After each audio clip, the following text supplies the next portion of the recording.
The road to the pump house had washed out at the last turn, so I parked on the crown of gravel and walked the remainder with my jacket hunched over my head, rain stitched sideways under the beam of my flashlight.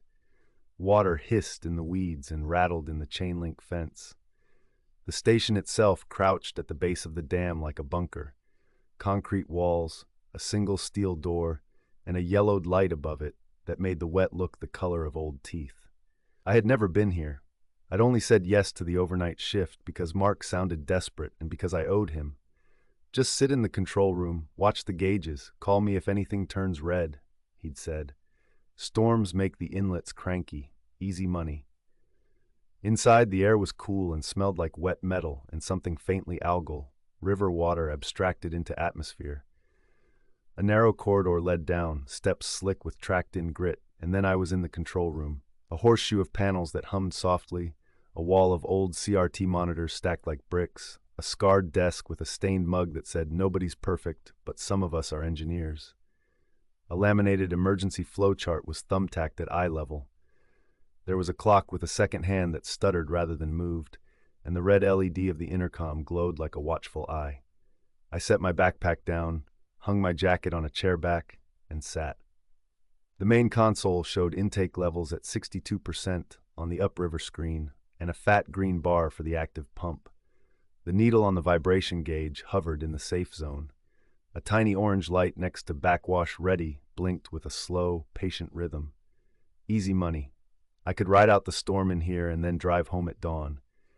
The rain beat on in waves that the concrete turned into a distant, lulling roar. I made coffee from the dusty tin of grounds in the cabinet and used water from a blue jug instead of the tap, because the tap's handle was spotted with some white mineral that flaked like dandruff.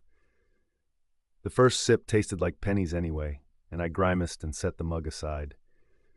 That was when I heard it, a faint knocking far below, 2 beats and a pause, like someone tapping a ring on a doorframe. I held still, waiting. The second hand of the clock resumed its tiny stutter. The hum of the panels pressed in on my ears. Nothing. Just building noises, I told myself. Water and pipes can make anything sound like anything. I found the logbook, a fat ledger with a blue cloth cover, and flipped through the neat block letters of a dozen different hands. Mostly numbers, flow rates, maintenance tickets, the occasional weather note. Mark had put a sticky note on the inside cover. Call if differential 1.2 minor or VIB 6 millimeters per second. We do not like surprises, man. His exclamation point was a stabbing comet. I read to occupy myself. The hum of the room became a blanket, the storm noise a repetitive chant. Every so often I'd scan the monitors, the grainy feeds of the stairwell, the intake chamber catwalk, the wet blackness beyond the grates where the river became the city's veins. No motion, just rain streaks and ghostly slashes. The calm felt like a hallway the building had built just for me, long and straight, inviting me to walk down it. The intercom clicked softly.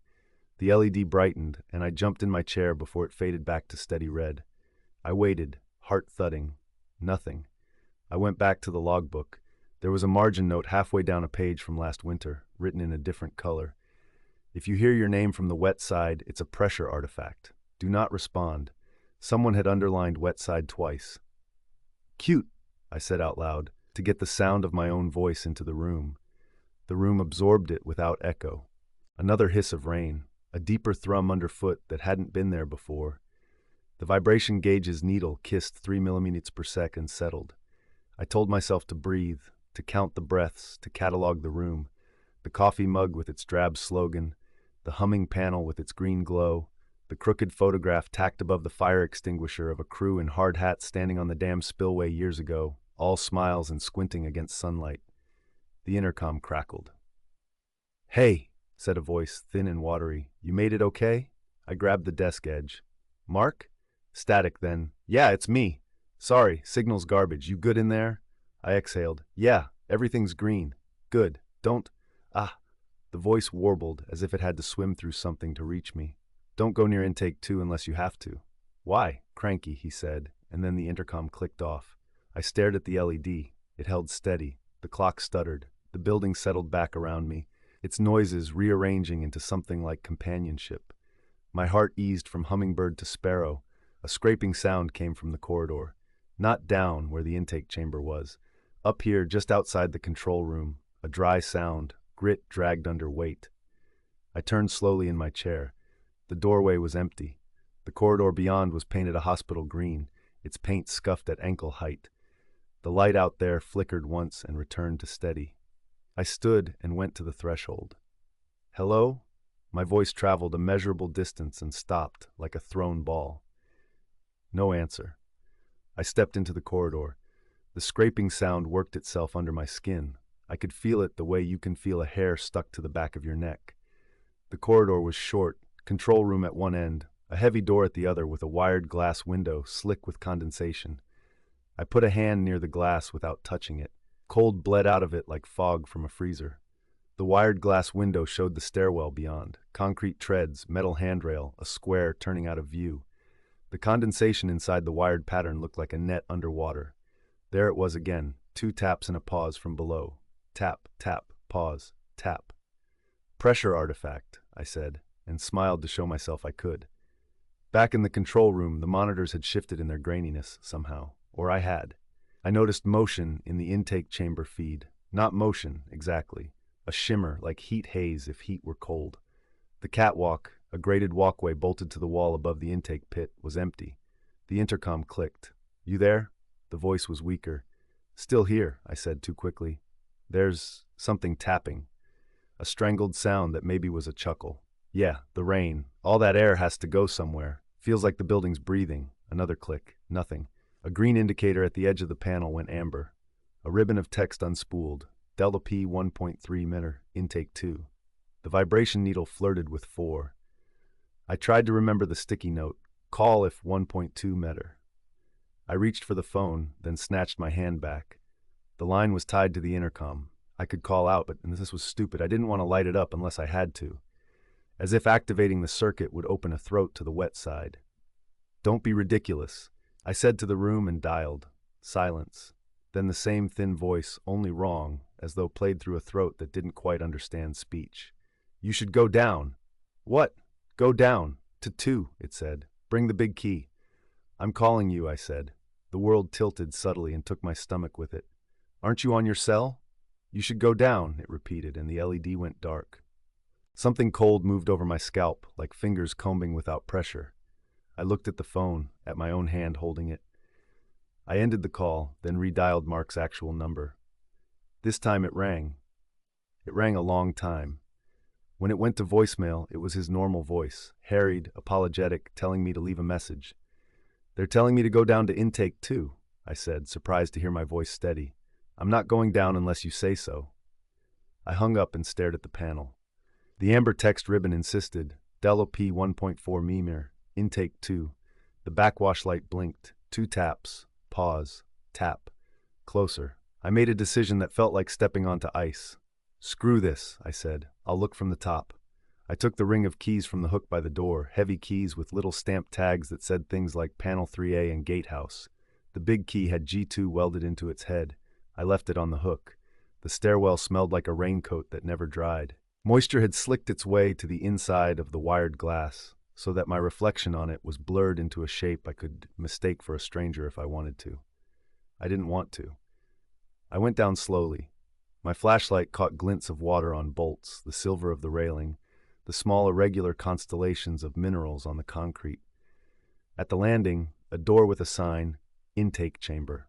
Authorized personnel only." The narrow window beside the door was another rectangle of wired glass. Beyond it, the chamber was a concrete box with a catwalk bolted to the far wall and a chain hoist hanging from the ceiling. Below the catwalk, blackness. The surface of the intake pit was not visible. The air that leaked through the doorframe was colder than the corridor and wet in a way that carried the shape of the river in it. I pressed my forehead to the window and left a pale oval in the condensation. The catwalk was empty. Something moved in the corner of the frame, a darker dark slipping along the bottom edge, vanishing toward the intake grates. "Pressure artifact," I whispered. Then, softly, close to the glass as if lips pressed against the other side, my name. I didn't move. I didn't breathe. The sound was wrong in too many small ways to count. It had no consonants. It had all consonants. It came through the bones of my face more than my ears. My name again, dragged across something with teeth in it. Leave it alone, I said, surprising myself. I'm not authorized.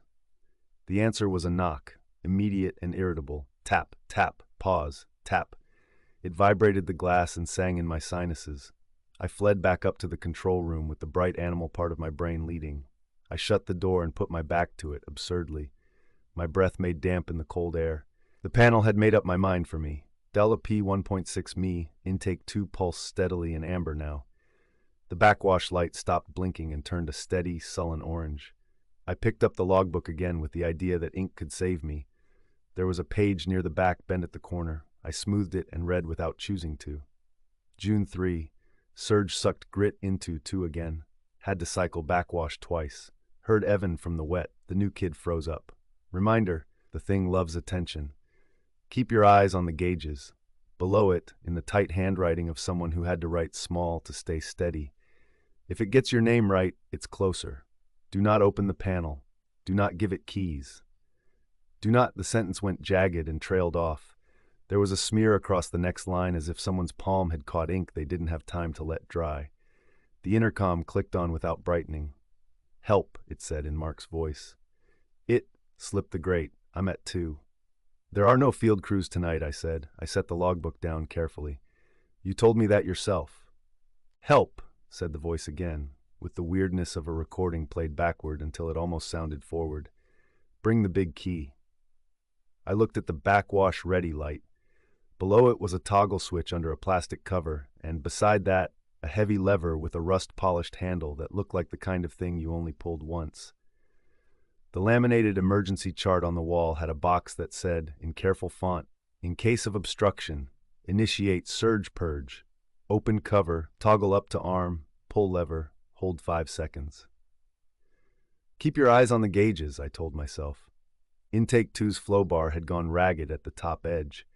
The vibration needle flickered in little seizures. A shape crossed the catwalk on the monitor. It was fast and low, like someone half standing from a crouch and then changing their mind. The camera's grain turned it into a puzzle I could make 100 ways. But the knot in my gut recognized the movement before my eyes could agree, the way you know the silhouette of someone you love across a room, by the absence they leave in what they cross. Mark, I said. My throat shrank around his name. Help, said the intercom, almost tenderly. Got your name right, didn't I? Bring the big key. I opened the plastic cover. The toggle switch looked sterile and small. My finger hovered. The hum of the room seemed to lean toward me, listening. The building contained itself around that small potential motion, expectant. You're not him, I said, and armed the backwash. Something in the structure answered. A deeper pump engaged, a bass note that came through the floor and up my spine. On the monitor, the black surface below the catwalk shivered, then crowned. Water exploded upward in a white fan. The camera shook. The chain hoist jumped. The intercom hissed. A noise came through it that might have been static or might have been a long, wet inhale. The thing below the catwalk rose with the surge. For a second, just a second, it had edges. Arms that were more like intentions than limbs. A head that was only the idea of one, with the river showing through where a face should have kept it out. It reached for the camera as if it thought that was my eye. I pulled the lever. The building roared. It roared like the river does when it gets to stop being polite and go back to being itself. The lights in the control room flickered. In the monitor, the surge became a wall. It smashed against the far concrete, climbed it, fell in a fury of white. Something dark slammed against the intake grate and stuck there like kelp. My name came through the intercom one more time. Perfect this time. Perfectly my mother's way of saying it when she wanted my attention without raising her voice. Then it dissolved into a sound like an old tape machine spinning with no tape in it. The backwash light went from orange back to blinking. The differential on intake 2 ticked down. 1.5, 1.4, 1.3. I realized I was holding the lever down while you're only supposed to hold it 5 seconds. My hands were numb. The metal had stolen their heat. I let go, and the lever thunked home. The building exhaled in a way that made the ceiling dust shiver. On the monitor, the thing at the grate unstuck and vanished into blackness as the surge reversed. The catwalk held. Nothing else moved. I sank into the chair. The The chair breathed a tiny sigh of springs. My body remembered how to be heavy. On the desk, my phone vibrated. I flinched as if something had touched my ankle and then grabbed it. Mark, his text. Sorry for the radio silence. At home, no signal. Everything okay? I looked at the intercom LED. It glowed its innocent, steady red. I looked at the logbook and the sentence that didn't finish. I looked at the control panel's reassuring wash of green, the gauges that had settled back into their lanes like obedient fish. I texted back, had a delta P spike at 2, cycled backwash and surge.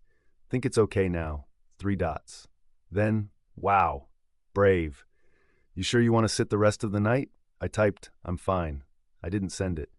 I looked up at the intake chamber monitor again. In the moment before the screen's grain settled, I thought I saw a wet handprint on the catwalk's rail, 5 long fingers that hooked like anchor worms before running away in a slide of water. It could have been nothing. It could have been the camera trying to persuade me to believe in something it had almost seen. I deleted the half reply and wrote, I'm going to lock it down and head out. The gauges are green. You can check in the morning. K, lock it and go. Mark wrote back. Don't forget the panel key. I stared at that last line until the letters stopped being letters. I had not told him anything about keys. I told myself Mark could simply be reminding me of procedures he'd drummed into a dozen people over the years. Reminding, not requesting. I shut down the inessential systems according to the laminated sheet. I latched the control room door behind me, and my hands shook just enough to make the key ring chime. I went up the stairs. I did not look in the wired glass window at the intake chamber. I did not stop at the door with the condensation that looked like net. I did not listen for taps. Outside, the storm had dragged itself a few miles off. The rain was a steady vertical now, and the air smelled like wet earth, warmer than the air inside, full of soil and living rot. My car welcomed me with dry seat fabric and a dashboard light that was exactly the color it should be. I drove slow back up the gravel crown. The dam fell away in my rear view, just a blacker shape in the black of the sky. The wipers ticked a metronome. My hands learned again how to hold a steering wheel. I breathed until my breaths felt like mine. At home, I went straight to the kitchen and turned on the sink to wash my hands, because that's what people do when they bring someone else's building back with them. The water came out cold and clear. It sounded like water. I rubbed the metal smell off my skin until it was only the lemon from the dish soap. The drain seemed louder than usual. Not by much. A hair. The way a tick louder can become all you can hear once you notice it. I leaned down to the drain with that old, foolish instinct to listen to the ocean in a shell. I heard it say my name. Not wrong this time. Not almost. Exactly. The way my mother said it when she wanted my attention. The way Mark laughed it when he was impressed. The way the thing in the intake had said it because I had taught it how. I turned off the tap. The silence pressed my ears until my pulse filled them. My own house, with its honest drywall and cheap fixtures and humming fridge, confronted me with a sound that was not its own. I put the sink stopper in and felt ridiculous doing it, and felt better anyway. I turned on the kettle with a hand that didn't shake, and thought of the emergency chart's tidy font and the lever I had pulled and the fact that we call a form of opening, a valve, a gate, a relief. In the quiet between the kettle starting to murmur and the first little bubble breaking, I heard it again from deep in the walls. The sound traveled through copper and came up in the baseboard heating and found me where I stood, already part of the shape of my name. I could pull the main, I thought. I could cut the house off from the city like a tooth. I could stand with a wrench under the street hatch in the rain and say, "Not tonight." The kettle clicked off at the boil, and the house exhaled a fog of clean steam. I left the stopper in and made tea from the last bag in the box. The tannic scent was a small anchor. I sipped, and the taste of pennies was faint, so faint it could have been my imagination. I decided that would be the battle line for now. The difference between faint and not. On the floor where I had dripped coming in were 3 wet prints from my shoes. Beside them, as if a child had walked next to me holding my hand, the suggestion of a set of smaller prints. No heel, just the crescent of wet at the front, as if each foot were a question mark that never quite finished itself. They were already fading into the wood grain. I watched the last of them evaporate and realized the ending I wanted was the kind where you close a door and it stays closed forever. Instead, I topped up the kettle. I took the stopper from the sink and slipped it into a drawer so I'd know where it was without having to look. I sat at my kitchen table in the circle of overhead light and listened to my house breathe, and when I heard the slow, polite tap from the pipes under the floor, tap, tap, pause, tap, I ignored it, for now. I only boarded the night train because the storm had ground the buses to a halt, and the one motel by the station had a neon "no vacancy" that flickered with an almost moral smugness. The last intercity was late enough to be called tomorrow in some towns, and the platform had that after-midnight emptiness where even pigeons seemed to be off the clock. I bought my ticket from a machine that coughed more than it printed and jogged down the wet concrete, rain prickling my neck like static. Somewhere out in the dark, the wires hummed. Somewhere further, thunder rolled like furniture being shoved across an upstairs floor. The train idled with its doors open, a warm, mechanical breathing coming from deep in its chest. I slipped into the second-to-last carriage, the one with a dim blue halo over the door and a small icon of a crossed-out mobile phone. Quiet car, the overhead sign said in amber dots. The air smelled like old coffee, damp wool, and that faint metallic dust that coats every moving thing that has ever touched rails. Inside it felt wider than from the platform, wide and empty. Cushioned seats in pairs, tables with scratched plastic tops, the floor strip-lit down the aisle like a runway nobody trusted. The windows were black mirrors except where rain made the outside world stutter, little beads linking and splitting and tracing trembling maps. In my reflection I was pale in the half-light, my hair clumped with moisture, the fine glow of my phone screen painting my jaw blue.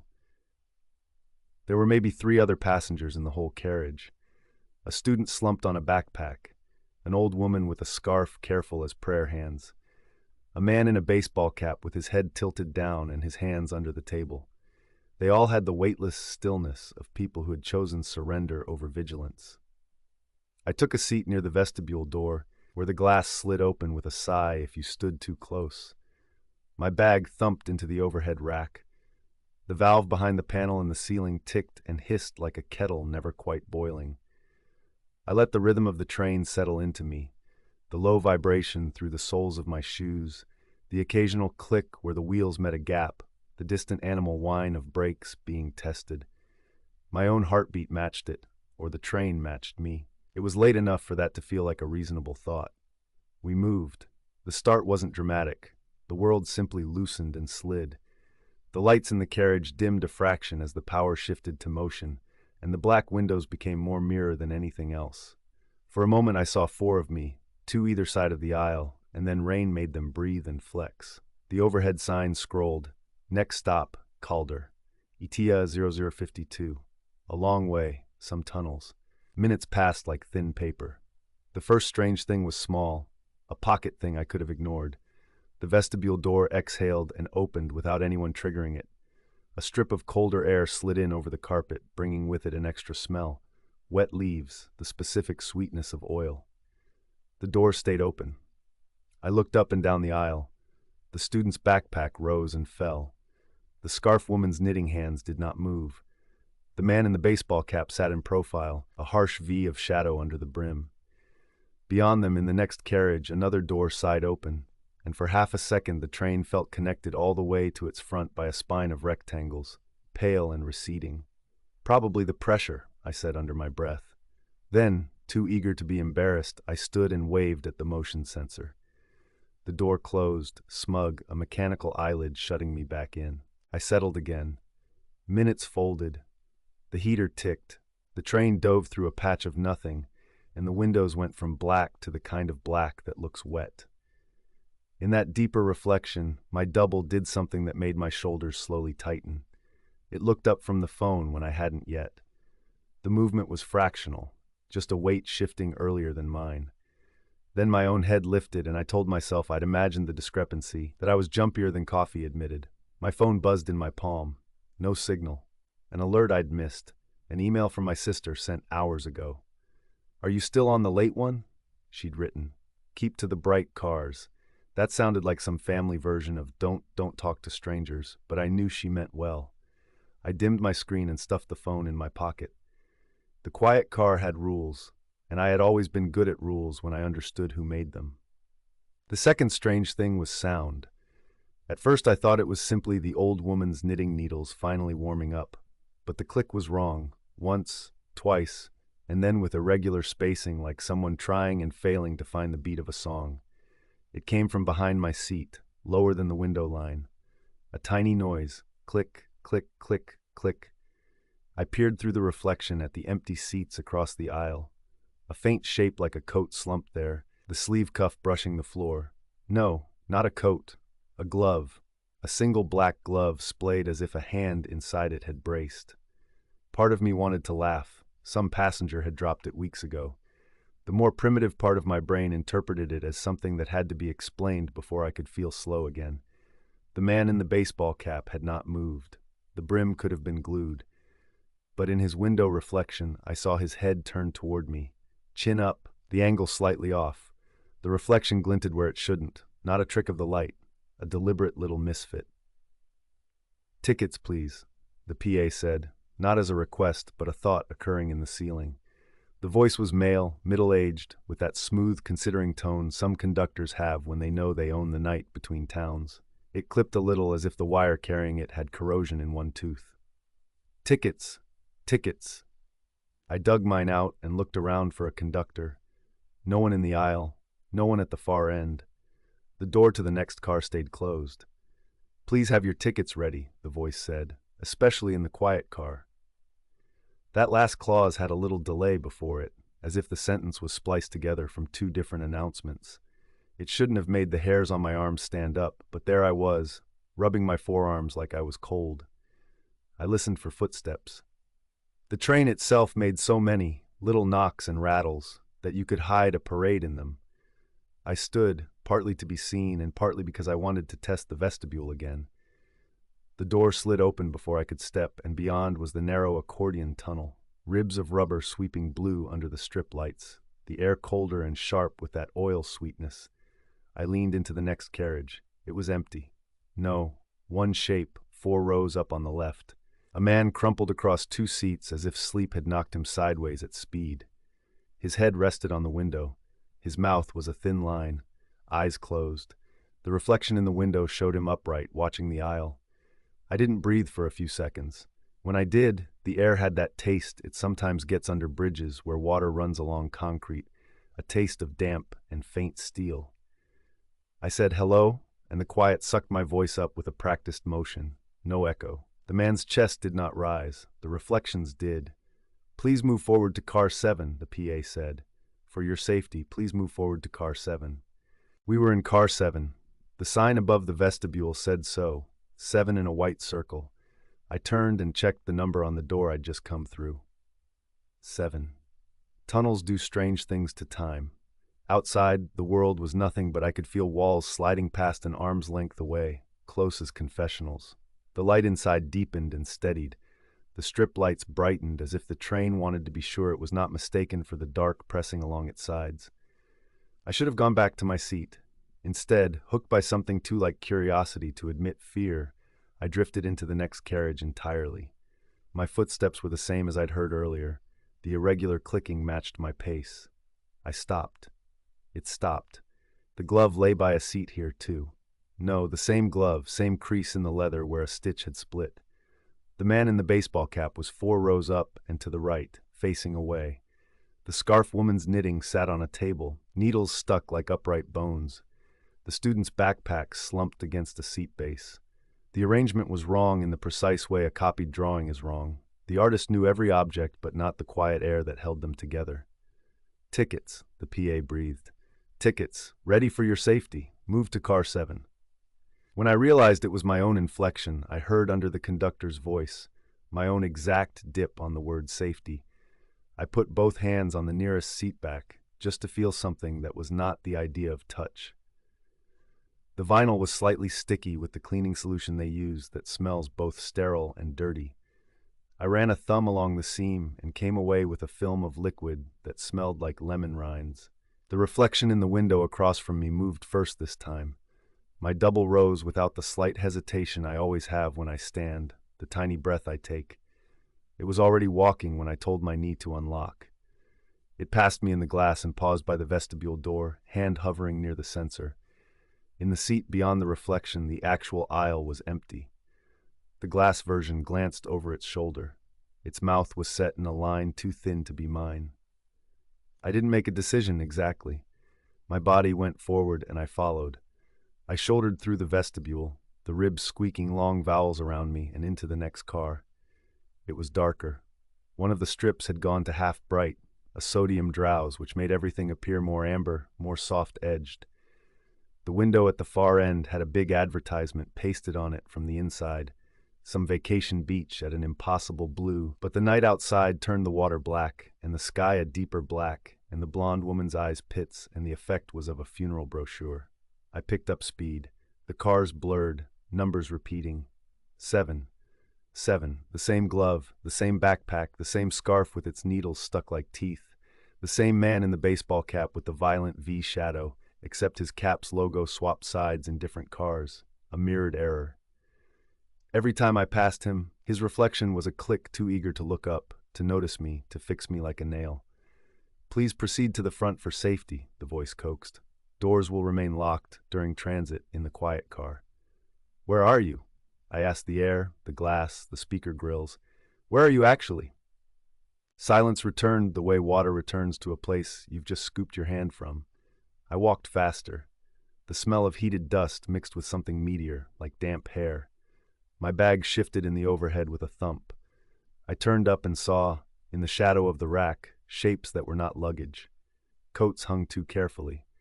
A knit cap with no head. Scarves looped with the patient precision of a display. The image flipped and slid in the window, and behind it my reflection moved easier than I did, as if I wasn't slowed by the thought that none of this was right. I reached a carriage where one panel of ceiling had been opened for maintenance, a ragged square gaping like a missing tile in a mouth. The heater noise was louder here, a wind inside the machine. The intercom grill was right above me. The voice, when it came, was closer than close. "For your safety," it whispered, crisp with my own cadence. "Don't look at the windows." It's a trick, I thought, and then I very carefully looked down at the floor. My shoe prints darkened the industrial carpet, wet from the platform. Between them, a narrow line of darker was appearing in small segments, as if something thin and damp was stroking forward one soft inch at a time, from the window's edge to my heel, from the glass to me. I stepped back. The darker line paused, then drew itself forward the way a shadow sharpens when a lamp is turned, assembling itself from gradient to edge. I backed into the vestibule door, and it hissed open, saving me from having to touch it. Rubber ribs squealed as I pressed into them. The space between cars had always unnerved me in childhood, the knowledge that the ground was visible moving just there, and that you were a panel of glass away from the outside being inside. Fire extinguishers slept behind plexiglass. An orange handle promised emergency, but also legal trouble if pulled. The door slid shut on the other side. The glass was a mirror. In it I saw the carriage I'd just left, empty, and farther back along the aisle, a figure assembling along the seats like darkness taking the shape of a person. It was a two-dimensional thing, blooming into height wherever a reflection gave it permission. Window, gloss of table, my phone screen's black. It moved in films and panes. When the vestibule light flickered, it shivered into more shape, the way a face appears 1 millimeter at a time as you step into a bathroom mirror's steam. "You're what I've been hearing," I thought. "The clicks, the wrong timing. You've been practicing." "Tickets," the ceiling breathed cheerfully, from both cars at once. "Tickets ready." I did what frightened animals do. I tried to make myself look bigger. I squared up and met the thing in the glass head on. My reflection did the same, but it smiled. The smile was too slow, like a trick performed underwater. It likes reflections, I thought. It needs them. Every shiny surface is a door. I needed to take the doors away. The orange case held a small hammer for breaking glass. I knew because every train tells you with a diagram showing a stick figure doing it calmly. My hand tore the case open. The plastic protested like a yelp. The hammer was colder than the air, a clean cold, and heavy at the head. I lifted it. For a breath, the train and I and the thing stilled together, like animals sharing a scent. I swung at the window. Glass became sound. For one bright, savage second, it was all bell and rain, a million shards rushing their tiny stories into the vestibule air. Night raged through the opening, slapping my skin with cold and wet. The train didn't care. It gripped its rails and ran. Outside was nothing and everything, a whipping tunnel mouth, a hint of wet trees flicker booking past. Inside, the wind grabbed papers from tabletops in the adjacent car and shoved them down the aisle. My breath turned into a sock stuffed in my mouth. The thing in the glass had nowhere to hold. It smudged. It tried to catch itself in the reflection of the shattered pieces, and for a moment there were dozens of it, all smaller and angrier, all with that slow smile like frost growing in reverse. They came together and lost their edges again. They slicked along the metal rail of the door and found their faces in the stainless steel. I covered the steel with my hand, and the smile pressed through my glove like cold. "Please remain calm," the PA said, and it was my voice alone now, bright with panic. I swung again. The second pane went, and the world roared in with absolute confidence. The train howled. Wind ripped the cap off the sleeping man 3 cars back, a cap that wasn't there, that shouldn't have moved, and shoved it to the vestibule and out into night. The thing chased its own face across the shattered patterns, caught a dozen glimpses of me in the fragments in my phone, and came up against the only flat, stable surface left, the door to the next car. The door's window was intact. It pressed itself there like a beetle under glass, flattening, its edges crisping into a person. Not mine this time. Somebody older, somebody with a gray streak across the hair. It offered me my own face after that, like a choice.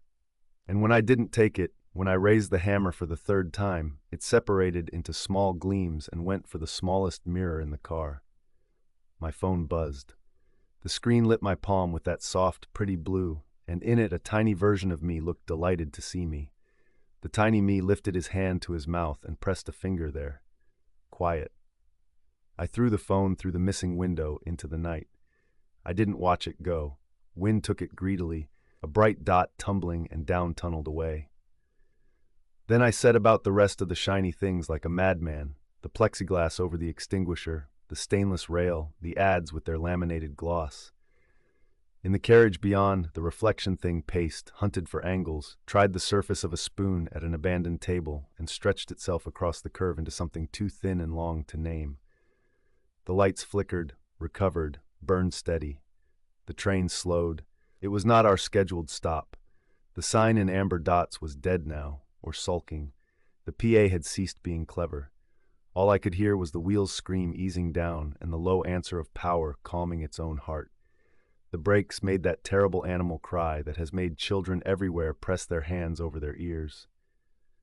The cars ran through a final length of tunnel and into a station that had no name. The platform was tiled in an old pattern and lit too evenly to be modern. The posters were blank rectangles, pale and patient. No other people, no other trains, just us breathing. The doors chimed, opened. What if it's waiting out there in the big mirrors? The part of my mind that still had math in it asked, what if the station is made entirely of the kind of glass it likes best? The train was a beast I could understand. The station might be a thought. But staying was not a choice that felt like life. My legs decided. I ran. Air colder than the vestibule hit my face like a hand. The platform's concrete was smooth as a countertop under my shoes. The smell was different here. Less oil, more rain. I didn't look at the glossy surfaces, not at the glass shelter, not at the timetable case, not at the dark windows that walled the far side. I kept my eyes on the absolute, ordinary fact of the yellow safety line by my feet. I stepped over it. I kept going until I reached a column and put my back to it like a soldier who has discovered he is an animal after all. Behind me, the train exhaled. The doors made soft noises. The mechanism decided, deep inside itself, who belonged and who did not. I risked a look. In the nearest window of the carriage I'd fled, a figure stood where I had just been, exactly centered, exactly still. It was me. He looked down at his hands, flexed them as if testing for friction, then turned his head and met my eyes across the glass, across the platform. He raised a hand, and the movement was precisely mine. He smiled, that too slow smile that arrives after the idea, and lifted the back of his other hand to the window. A palm print bloomed, wet on the inside as if condensation had been an audience the whole time. The doors slid shut. The train gathered itself and left like a large animal decides to leave, all at once and without apology. I was alone on the platform with the column and the blank posters and the rain making beads out of the station lights. I walked to the timetable and, careful to look at the paper, not the glass, read station names I didn't recognize. Then I looked. There was no me in the glass. Curiosity, sharp and involuntary, lifted my chin toward the shelter's big pane. Nothing looked back. The tiles reflected the lights. The yellow line reflected itself. The world made of shiny things did what it had always done, but no face rose up to meet me. Eventually another train would come, or not. The PA tittered awake over my head, unexpected in the emptiness, and a voice that was not quite mine and not quite anyone's said, comfortably, "For your safety, please wait behind the yellow line." So I did, palms still tingling from the hammer, the taste of cold still in my mouth, the idea of a smile still moving toward me from wherever the rails go when they leave you behind. And somewhere down the line, the other me rode on through the night, very quiet, in a very quiet car. The storm had eaten the road. One moment it was a thin gray ribbon under my headlights. The next it simply ended in a pulsing wall of white that reflected every beam back into my eyes. I could feel the car vibrating in the wind, the steering wheel light under my grip. I rolled forward until the tires found nothing but drift and the engine labored. That was where I stopped. The dashboard clock said 1742. The radio said nothing at all. I killed the engine to save the battery, and the silence came like a blow. Outside, the world screamed and scoured and clawed. Inside, there was only my breath fogging the glass and my pulse in my ears. I pulled on my parka, my hat, my second pair of gloves, and sat for a long time looking at the white. There was no one else on the road. There shouldn't have been anyone. Then I spotted it when the wind relented for half a second. A dark shape squatting off the road, 30 meters downslope. A low building, square with a metal door and a red light over it. A maintenance hut, maybe. A pump house. The highway marker behind me read, Mile 33. I remembered the map. Avalanche control station, decommissioned, but sometimes these things are left powered for emergencies. I wasn't alone seeking shelter from the blizzard. The thought came uninvited, like a phrase you hear in a dream and can't place. It felt ridiculous to think of anyone else being out here, but the words sat in my head as if someone had said them aloud. I should have stayed in the car. They always tell you that, but the car was already frosting over on the inside. The wind found its way through seams I'd never noticed before. I opened the door and the storm slapped me full in the face, filling my mouth with ice. I leaned into it, bent double, and counted steps. 6 to the guardrail, 12 along it. Then the white swallowed even the rail, and I navigated by memory of a shape I'd seen for an instant. The hut emerged like a ship, more felt than seen. Flat wall, metal cold enough to burn through my glove when I pressed my palm to it. The door handle was a bar that refused to turn until my second try. It gave way with a reluctant groan. A skin of snow exploded in, skidding across concrete. Inside was a small vestibule, a second door with a thick rubber seal. Between them, a laminated sign crooked under a nail, Shelter 9, public access during events. Rules: close both doors before generating heat. Do not open any door while alarm is sounding. Close ventilation louvers at tone. Ration fuel. Record usage in logbook. Below that, someone had smudged words with a greasy thumb. It doesn't like still air. The inner door swung inward to a square room lined with metal cabinets, coils of rope, 2 cots, an old orange sleeping bag, a small diesel generator in a caged corner, and a wall heater that looked like it belonged in a museum. A bare bulb hummed. The air smelled of old oil and dust. I closed everything behind me and stood very still, listening. Beyond the walls, the blizzard kept howling. Inside, the space held its breath. The generator started on the second pull, coughing black phantom smoke into its exhaust pipe. The heater clicked and then exhaled a wave of heat that smelled like singed hair. Within minutes, my cheeks stopped hurting and began to itch. I found a plastic jug of water sealed and labeled with a year only 3 years old. The first mouthful hurt going down, cold from the concrete floor. On the table, A logbook lay open, smeared with boot prints, the last entry from 2 winters ago. Resupplied. Vents sticking. Note, check tone from mast alarm. I ran my finger along the page, liked the way the paper tugged back, liked how physical things felt after the white nothing outside. I made tea using a dented kettle I found under a cot. It tasted like the inside of the kettle, which tasted like a bus. I didn't care. Warmth crawled into my hands and stomach and uncurled my spine a little. I put my phone by the window, no bars. The battery symbol looked lonely. That's when the first sound came. A faint tap from the vestibule door. Not a knock. Something like a nail gently touching metal. I held my breath and heard only the generator's metallic breathing, the wind's slow animal moan around the building. Probably ice, I told the air. Thermal expansion. Silence swallowed my voice the moment it left me. I took inventory because that's what you do when your brain starts to pace. 2 flares, 1 first aid kit with brittle tape, a stack of blankets that shed orange fuzz like rust, a can of beans so dented it looked like sculpture, a square red toolbox with only 3 tools, a wrench big enough to be a weapon, a flathead screwdriver, and a hammer with a sticky handle. I arranged them on the table in a neat line, which made me feel better. The second sound was closer to words. Not words themselves. There's a way wind moves around things that sometimes makes your name in it if you're tired enough. But this was a sequence, a tone repeated with intention. High, low, high. Then silence. Then again. It came from the wall vent above the heater, a rectangle with slatted aluminum louvers controlled by a crank. The crank sat in the open position, despite Rule 3. I stared up and saw only darkness beyond the louvers. The sound did not come again. I turned the crank. The louvers sputtered and then closed with a shrip. As soon as they did, the heater's pitch changed, throatier, like someone settling under a heavy blanket. The air felt thicker. On the wall by the vent, faint lines marked where frost had crept and retreated many times. Through those lines, someone had scratched 3 short scores and 1 long. A tally. I sat again. My tea had developed a skin. The generator coughed, then smoothed. I set my boots by the heater to dry, peeled off my outer gloves, rubbed the red grooves they had left in my wrists.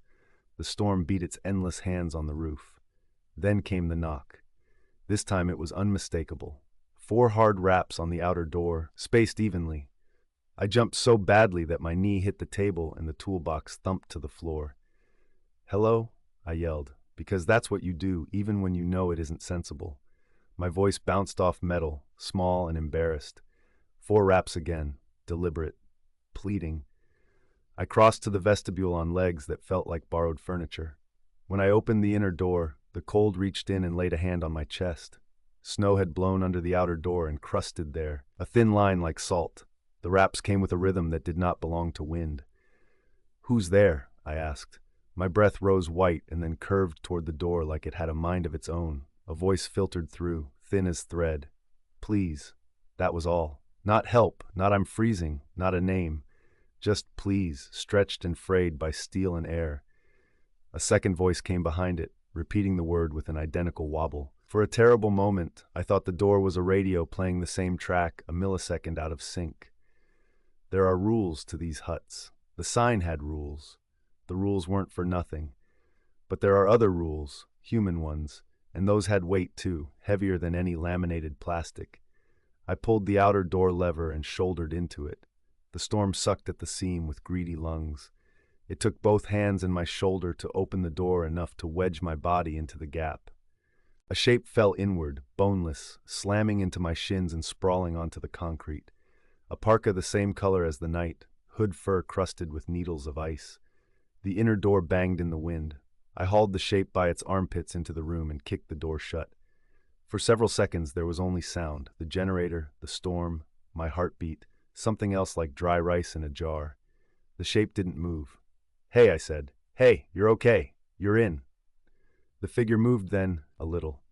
A hand, pale with frost, emerged from the sleeve and pawed at the hood. I reached to help and felt the hair on the back of my neck rise. The glove of my helping hand had gone damp with melted ice as expected, but the hand I'd touched felt not icy, but cold in the way of metal that's been a long time in a freezer. Cold without being wet, cold without being alive. The hood fell back. A face looked up at me, skin scored red with wind. eyes rimmed in rhyme. The lips were blue, opened, closed. "Please," said the mouth, and the sound came late, as if it had traveled a longer path than the mouth to my ear. "Right," I said, because my mouth had to say something. "Blankets. Heat." I dragged the figure, light, too light, toward the heater and wrapped it in two of the orange blankets. The fabric stuck, then released, like tongues on a pole. The face watched me with the distracted awe of someone mid-faint. There was something else wrong, too. It took me several seconds to see it. There was no visible breath, no fog blooming from the lips, no lace of vapor. When the head turned, very slowly, toward the heater, the air around the mouth trembled as if heat shimmer alone were moving it. "What's your name?" I asked, my voice too loud. The figure blinked. "Please." The generator hiccuped. The wall heater burped a smell like burning dust. From the ceiling vent came again the high-low high tone, urgent now, as if someone in another room had decided it was time. I took one step back and my boots squelched. I looked down and saw not water from snow, not the clean stamp of a melt, but a thin outline of darker concrete fanning outward from where the figure lay. Wetness without source, as if something invisible and cold had been set down and was bleeding heat into the floor. On the table, the logbook lay open. I snatched it like a talisman, flipped pages with numb fingers. The last entries were mundane, then one changed the hand, the script larger, scrawled, "Heard knocking, open door, not alone." The next line had been half erased by a thumb. "Close vents, it eats the warm." A final line, cramped as if written in a hurry while standing. "It wants the doors open, only moves with air, doesn't like stillness, don't answer yourself." The figure turned to look at me. The neck worked like a hinge that needed oil. "It's warm," it said, the words precise, as if fitted together from a kit. "It's warm. It's warm." The mouth smiled, and the skin around it didn't choose to join in. On the far wall, the crank handle for the main roof louvers began to tremble on its spindle, as if someone had brushed it. The high-low high tone sounded again, angry now, the metal complaining. The heater's flame flickered. In that instant, the room seemed to breathe in, and the orange blankets settled as if they'd lost a fistful of air. "Don't," I said, to the figure, to the vent, to the idea of a world where wind had fingers. I crossed to the crank and seized it, and it was like grabbing a living thing. It resisted. The metal was colder than any metal I had touched. I forced it down, and the vent slammed shut with a clatter that rang in my teeth. The high-low high tone stopped. The silence that followed wasn't silence at all, but it had that shape. There was no other word in my head, not person, not survivor, sat up with the same slow care as someone already asleep deciding to leave the bed anyway. The blankets slid off.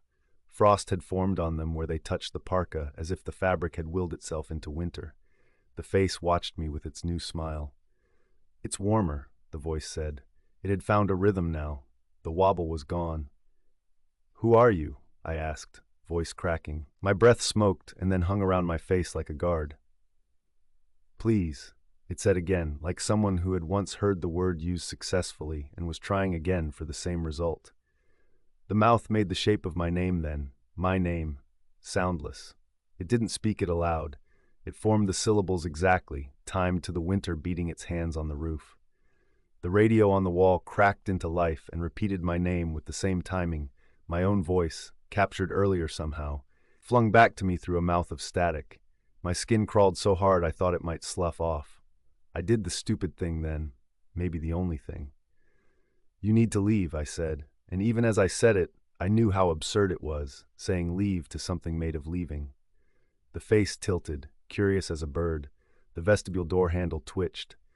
The outer door followed, the seal hissing with tiny crystals set aloft by that small movement, each speck separate and intent. The air near the crack widened its mouth. "It doesn't like still air," I whispered, looking at the words on the sign, at the scored tally under the vent, at the logbook that smelled faintly of diesel and hand. "Still," the voice repeated. Then, "air."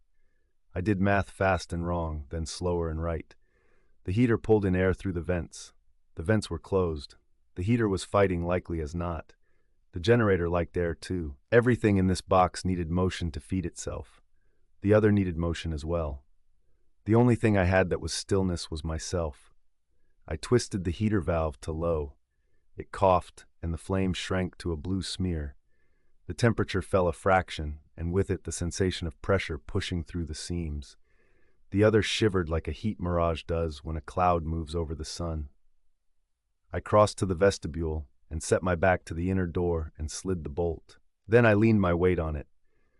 Through the steel I could feel the outer door testing itself in little pulses, a hungry dog with a latch. The line of snow on the floor trembled, and flows of white vapor lipped over it and then pulled back, disappointed. Behind me, the other stood. I could hear clothing crackle with ice. I could hear the subtle sound of fabric becoming brittle, each fiber separate. Under that, softer, I heard the whisper of breath, but not from a mouth. From everywhere the air moved, the heater's throat, the generator's lungs, the thin leaks around the window. Whispers that found each other at the center of the room and braided into a shape that could stand up and say, "Please," in my own voice. It came toward me. Not quickly. Not theatrically. It simply came as if the shortest distance between 2 points was a straight line, and it had decided to be geometry. I grabbed the red flare from the shelf and yanked the cap. The rasp shrieked, sudden, a bright scratching noise that cut through everything. The flare bloomed into a white gold star and burned my eyelashes. Heat ballooned big and arrogant into the room. The air went from thin to thick, stale to wild. The other flinched. It didn't scream. Screaming is a human choice. But the blankets collapsed as if thrown into a vacuum and then exploded outward in a fine mist of frost. The shape split the way spindrift splits when a gust hits it, all edges and filaments. It recoalesced in the next second, desperate for a stream to ride. The flare threw shadows that were too sharp for a room this small. I thrust it toward the figure and, whined from nowhere, tried to pull the flame sideways. It devoured the oxygen greedily, and the heater made a little quitting sound. I took a step and a second step, hurting something you cannot hurt, and when the next gust slammed the outer door, I threw the flare into the vestibule, where it landed with a clatter on the concrete and burned hotter, brighter. Heat surged. The air jumped. Outside, the storm's mouth pressed against the seam and then, for the first time since I'd opened the door, inhaled. The flare's light flapped like a flag and then steadied. The other took an involuntary step toward it, then back, windless in the brief stillness. It needed flow. It needed my warmth to leave my body and become something separate that it could join. I closed the inner door and shot the bolt again, and the seal kissed the frame. The flare screamed in the small space and pushed heat through the seam, and the storm, greedy and stupid, took it. The outer door shook in its jam, a deep animal trying to scratch where it couldn't reach. I turned every vent handle I could find, tightening, listening for that last little metallic squeal that meant shut. The room's edges rounded. My breath went from visible to heavy in my lungs, not leaving as easily, like a cat that doesn't want to be put down. I blew out, and it came out slow. The other buckled. Its edges collapsed into the blankets fibers stuck and held. The radio fizzed my name, sad now. The mouth on the face tried to keep smiling, and the skin refused, as if finally remembering it belonged to something else. It swayed. "I'm sorry," I said, and didn't know which rule I was apologizing for breaking. I opened the tiny window a crack and thrust the second flare through the gap. A ribbon of wind took it at once, pulling its heat out and away, pulling the monster that was nothing but wanting toward it. The window clanged when it tried to shut itself, hungry for stillness, and I let it. The latch caught. The room became so quiet my ears rang. The other sat. The other lay.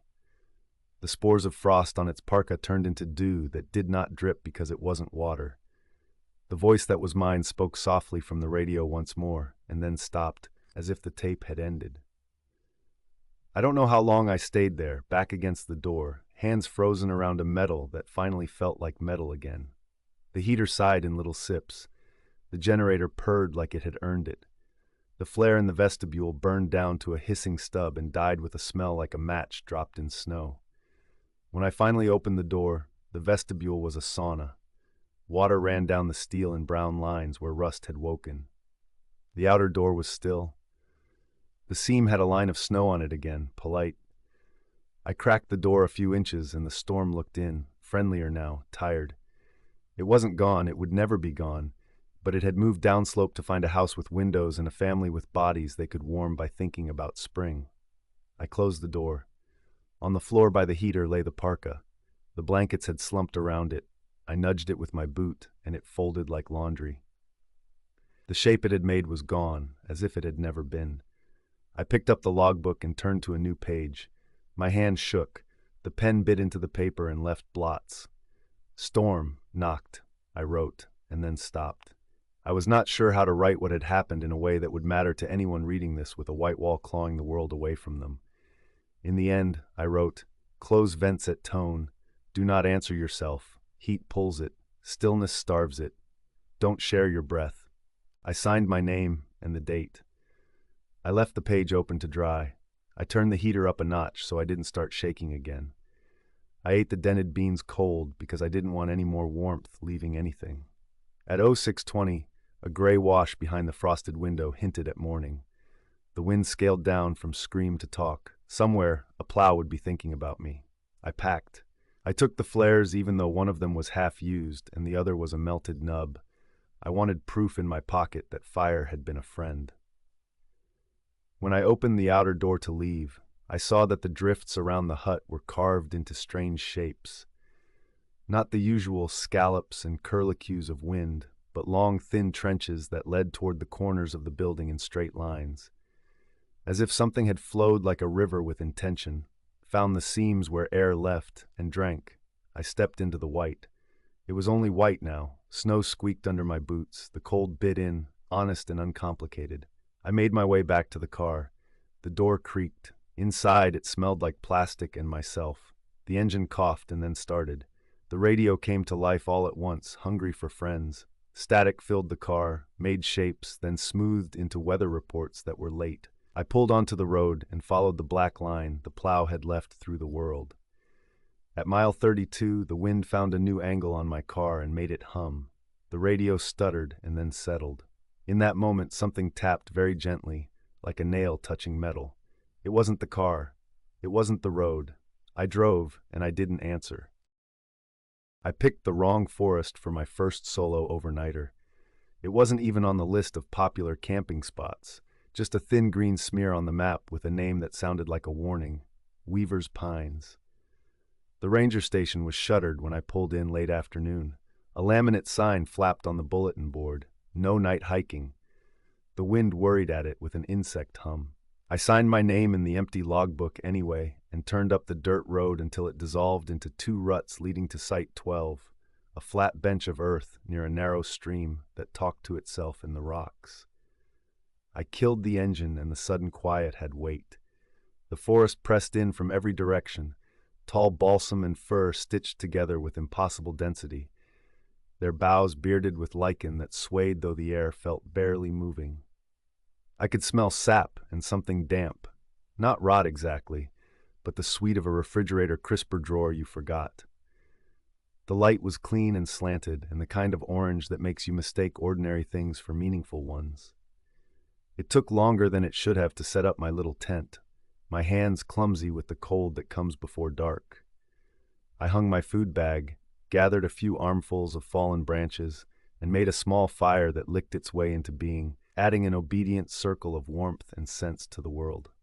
For a while there was only the stream, the crackle, a jay that sounded like a swing in need of oil. I ate, drank tea, and tried to write in my notebook, but my pen kept catching on the paper, leaving little rips that made me weirdly nervous. I had the feeling of being watched but couldn't say by what. The trees, a doe, the way the shadows braided together and then unbraided. When the sun dropped, the temperature ran after it. Mist came up from the creek and pooled over the leaf litter, moving low like an animal too lazy to stand, and the forest changed voice. The brassy hush of day narrowed into small, specific sounds, pops and ticks, the exaggerated drip of water falling from needles. Sometimes a gust threaded the canopy, and the branches sang a high, thin note like a finger around the rim of a glass. That glassy tone was the first odd thing I can point to. The second was the ring. I found it when I went to zip the tent, something hanging off the slider that hadn't been there before, a loop made of 3 twigs braided together with pale fiber, neat as a bracelet. It swayed when I breathed on it. At first I thought it was a bit of vine, but it wasn't. The material felt soft, almost silky, threaded so tight it didn't splinter under my fingers. I told myself some previous camper left it as a marker or a joke, dropped it in my pocket, and zipped the door. The nylon rasped closed, and the interior became small and smellable. Wet wool, my breath, the ghost of smoke. I crawled into the bag and clicked my headlamp off. The dark arrived hard, the kind that makes your eyelashes feel like cobwebs. I fall asleep quickly when I'm alone. The body decides it's foolish to stay awake for its own panic. But I woke to the sound of a stone tapping glass. Once, twice, three, no, 4 times. It was precise, spaced like someone counting. My mind offered up all the mundane explanations it could file in the space between taps. Branches knocking, a bird, my imagination, until the next series came. 1, 2, 3, 4, 5. Longer. Closer. I didn't move at first. The tent transmits every tremor. You can feel a footstep through the ground as a shiver in the floor and the zipper cord whispering against the fabric. There was none of that. No footsteps. Just the counting, done with patience and intent. A sound like a marble clicked against a bottle in the dark. I couldn't help it. I turned on my headlamp. Inside the tent, the sudden white was an insult. The ceiling glowed. A moth I hadn't noticed earlier batted itself against the light, the sound frantic, paper on paper. I switched the beam to low and aimed it at the zipper. The ring wasn't there. My pocket, a bump against my thigh, reassured me it had stayed exactly where I'd put it. The tapping stopped. Silence returned, grandiose and complete. But silence isn't empty in a forest. It's full of things that have chosen to hold still.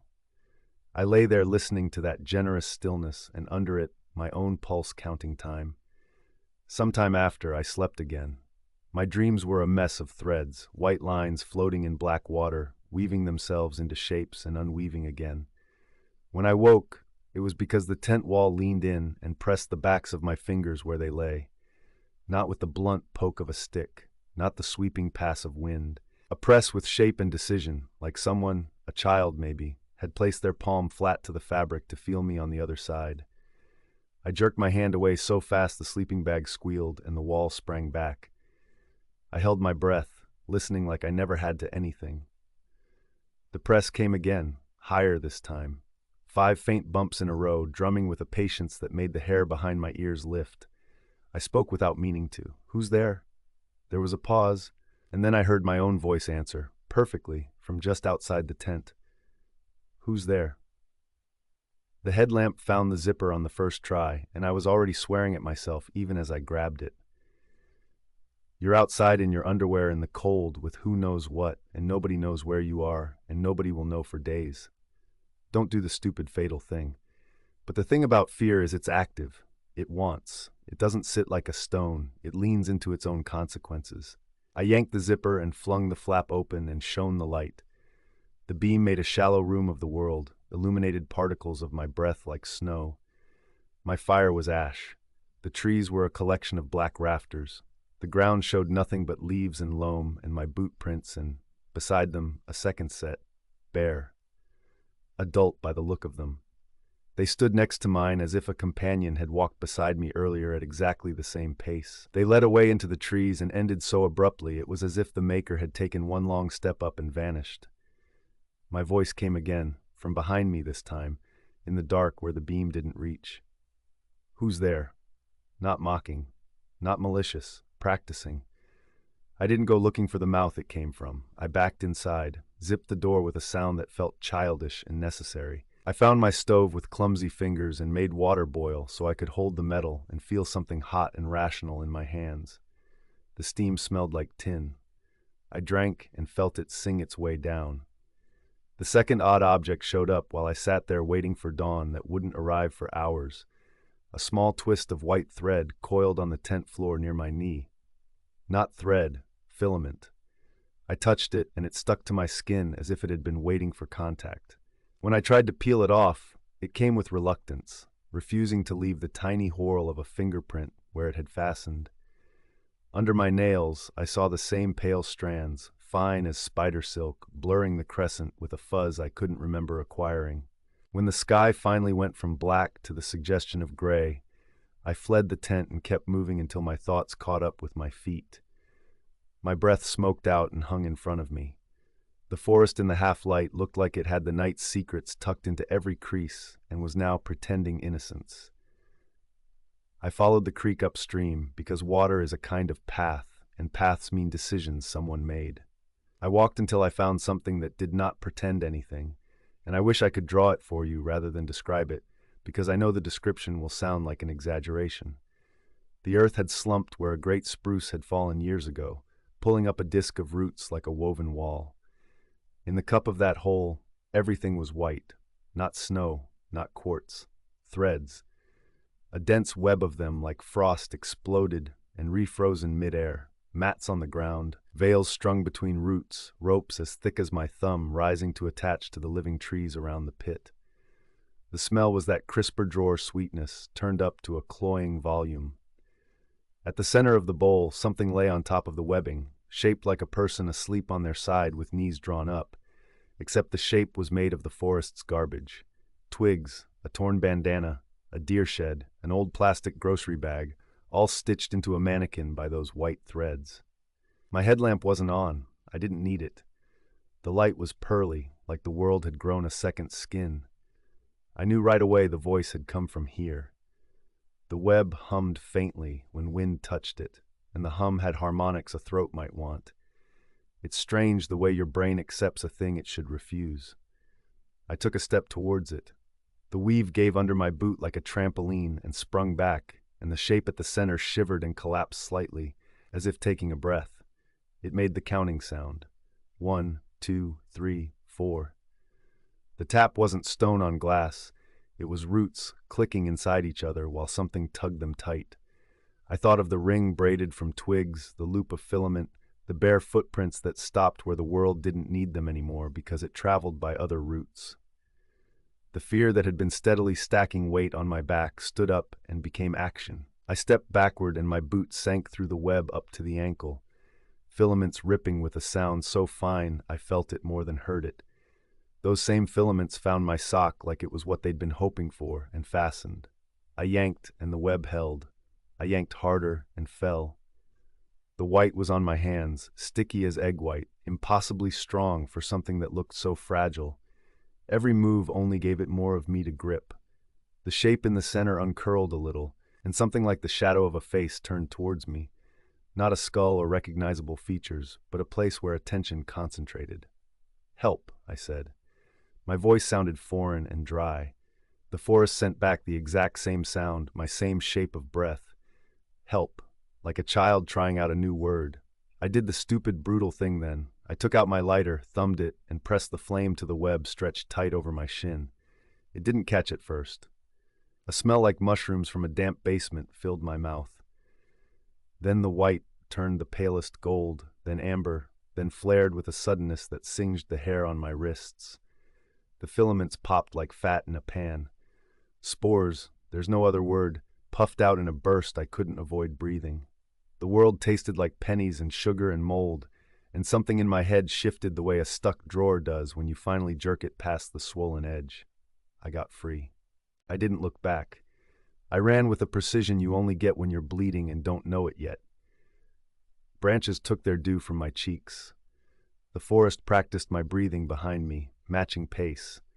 Once it said my name, perfectly, intimately, like a lover calling from the next room. By the time I hit the clearing of my sight, the sky had brightened into an indifferent morning and frost had pearlized my guy lines. My tent was wrong. It was taller by a few inches, not a trick of light. The fabric along the seams had bulged, pulled up and taut, as if something had climbed halfway inside and was pushing up carefully to see how it fit. The door zipper hung open a quarter of the way. Inside my sleeping bag, something lay where my body had been, not as neat as the thing in the pit, messier, as if it had been assembled in a hurry from what was available. Leaves, shredded napkins from my pocket, a bit of paracord, a bottle cap stitched where an eye might go. Across its surface, the faintest trembling ran, as if it was practicing the rise and fall of breath, as if the bag were a thorax. I would like to tell you I dealt with it cleanly. I would like to tell you I made a plan. I didn't. I grabbed the bag by its foot and dragged it into the fire ring and shook everything flopping and whispering out of it and lit the pile. The smoke was dense, gray-white, with a depth that felt like it had hands. Things in the stack shrank black, and then blossomed into ash like flowers in reverse. The smell found its way into the core of my head and bloomed there. When the last stubborn embers broke down, I kicked earth over them, shouldered my pack, and didn't bother to roll the tent. I left it like a shed skin, the zipper grinning. At the car, the engine turned over on the second try. The dirt road went on for longer than it had on the way in. When I finally saw the asphalt of the county road, there was a change inside me I don't have better words for than that. A change. I coughed, once hard enough to make the world glitter at the edges. My palm came away dusted with something so fine it made no mark, but in the sun it flashed like spiderweb. My throat felt threaded. When I swallowed, I could hear it, faint, a whisper below hearing. 1, 2, 3, 4. I stopped at a gas station on the way back to town because the car stank like a mushroom farm. I bought water and stood in the bathroom where the fluorescence made everything sorrowful and rinsed my mouth until my gums bled, and still the sweetness clung. A kid came in to use the urinal and hummed to himself, off-key. The pitch lined up with a note I recognized from the trees, and my teeth hurt with it. At home that night, my apartment felt too clean and bright and built by hand. I showered until the hot water went dumb and cold. I stood in the mirror and pressed my fingers gently against the column of my throat. Something trembled back, the lightest tug, like you when you were a kid, and someone tugged a loose tooth from the other side with floss, and you could feel the pull deep in your skull before it let go. I slept with the lights on, a childish decision I allowed myself without shame. Around 3 in the morning, I woke to the unmistakable sound of a fingernail, very gently, tapping glass. Once, twice, 3, 4. I lay there and counted the spaces between, and when I couldn't pretend anymore, I turned my head toward the apartment window. The city outside was a different forest, street lights and moving stain of headlights, a late train drawing a line of sound across the dark. On the inside of the glass, just above the sill, a smudge of white marked where condensation had gathered. In it, 5 narrow tracks fanned like the print of a hand. "Who's there?" I whispered. My bedroom answered me, perfectly, from the air in my own chest. "Who's there?" It wasn't a voice the way we think of voices. It was breath, shaped. It was a room practicing words with my lungs. I didn't sleep after that. I listened to my body as if it were outside me. I heard the forests counting in the little pauses between my breaths. I waited for dawn. Dawn came. It always does. Outside my window, the leaves on the municipal maple trembled and then held still. I called the ranger station when it opened. I told a story that wasn't as wild as the truth. Footprints, strange noises, some kind of fungus choking a deadfall. Please maybe close the site for a while. The man on the phone listened and made a noise at the back of his throat that could have been a cough or thinking. "Weavers?" he said. "Yeah, we get calls. People say the wind's weird in there. You know how it is. Sound carries stranger in some places. It gets in your head." "Do you clean it?" The question sounded ridiculous as soon as I asked it. "Forest cleans itself or it doesn't," he said. "Storm coming this weekend. Might knock some of that stuff down." Might. I thanked him and hung up. I stood in my kitchen and felt the building breathe, a big concrete thing shifting on its foundation. I breathed with it. I tried not to count. That evening, I took the ring out of my pocket and set it on the table. It had dried into the color of old bone. The pale fiber that braided it was unmistakable, now that I knew what I was looking at. It looked harmless, delicate even, the way all nets look when you don't understand how many of them there are. I live in the city. I work a job that answers to calendars and clocks. My shoes step on asphalt and tile. My hands type on a keyboard. But when I swallow, I can feel, far down and yet very near, the moment where breath touches something that is not me and is now also me. Sometimes, when I'm quiet, I can hear it count. Sometimes, when I try to speak, something inside me answers, perfectly, practicing. And at night, when a draft sneaks through the window frame and finds the plant I keep on the sill, its leaves turn, not toward the streetlight, but toward my breath. I haven't gone camping again. I tell myself I will. I tell myself that if I do, I'll choose a place with rangers who know my name and neighbors who hear me if I shout. But I know that if I go back to Weaver's Pines, the forest will be waiting, patient as anything taught to count. Not angry, not malicious, simply industrious. If I open my mouth at the edge of those trees and say my name, something will shape it back to me, perfectly, and mean it. And if I don't go back, that's fine too. It is, after all, very good at weaving. It doesn't need you to return. It only needs you to breathe. The road had vanished 10 minutes ago.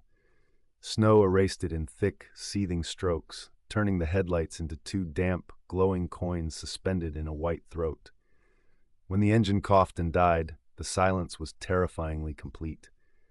Somewhere beyond the windshield, the world clawed and roared, but inside the car it was only my breath, fogging, frosting, slowing.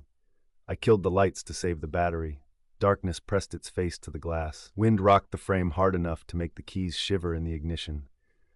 I tried the door, shoulder against the weight of drifted powder, and forced it open on a world of hurtling needles. Snow found every seam in my clothes. It filled my ears and mouth and stung my eyes like ground glass. The cold wasn't air, it was a presence that meant to creep under my skin and empty me out from the inside. The warning sign I'd passed half a mile back had mentioned an emergency way station, one of those old timber huts the highway department used before everything became sensors and drones. I kept the image of a square black doorway in my mind and pushed into the paleness, one arm up against the wind. My headlamp was a useless halo. The beam showed only the next flake screaming toward my face. It might have been 10 steps or 100 before my shin cracked against something solid. I went down hard, met wood with my forearm, and swore into the storm. My glove found a corner, a nailhead, a plank sheathed in ice. I scanned, and the headlamp finally struck angles that held still. A short flight of buried steps rose to a black rectangle that my mind immediately named shelter. I dug my way up, hands numb stones, boots elbow deep, and battered at the door with the flat of my fist. The wind took my curse and flung it away. The door moved against a bar or chain and then surrendered with a warm belch of stale air. Inside smelled like wet wool and old matches. The door slammed shut, the wind dropped to a muffled surf, and the sudden smallness of the room made me breathe fast, panicked, like the storm had followed me inside and shrunk to fit. It was a single room, low-ceilinged, the wood swollen where storms had breathed on it and dried it 100 times. A paraffin lantern hung from a nail. A cast-iron stove hunched in the corner under a pipe that stabbed up through the roof.